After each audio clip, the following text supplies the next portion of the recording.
যা চাই সব যদি দুনিয়াতেই পাওয়া যেত তাহলে এটা দুনিয়া না, জান্নাত হয়ে যেত। কিছু এলোমেলো ঝড়, কষ্টের দমকা হাওয়া, কিছু অপ্রাপ্তির ভিড় তোমায় কষ্ট দিবে, যন্ত্রণাগুলো পাহাড়ের মতো দেখবে, মাঝে মধ্যে বুকটা ভারী হয়ে আসবে। তবে কখনোই হতাশ হইও না, ভেঙে পড়ো না, কারণ এটাই দুনিয়া। এখানে সব চাওয়া পূরণ হবার নয়। মন যা চায় তাই যদি পেতে চাও তবে অবশ্যই তোমায় জান্নাতে যেতে হবে। সেখানে তোমায় আর কোনো কষ্টই ছুতে পারবে না।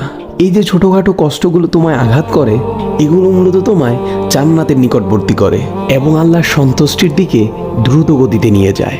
আর এখানে সুখ দুঃখ কোনোটিই স্থায়ী নয়। এখানকার সব কিছুই সাময়িক, আর আখেরাত হলো চিরস্থায়ী। সেখানকার সুখ দুঃখ চিরস্থায়ী। ক্ষণস্থায়ী কষ্টগুলোর ব্যাপারে অত চিন্তা করে কি লাভ?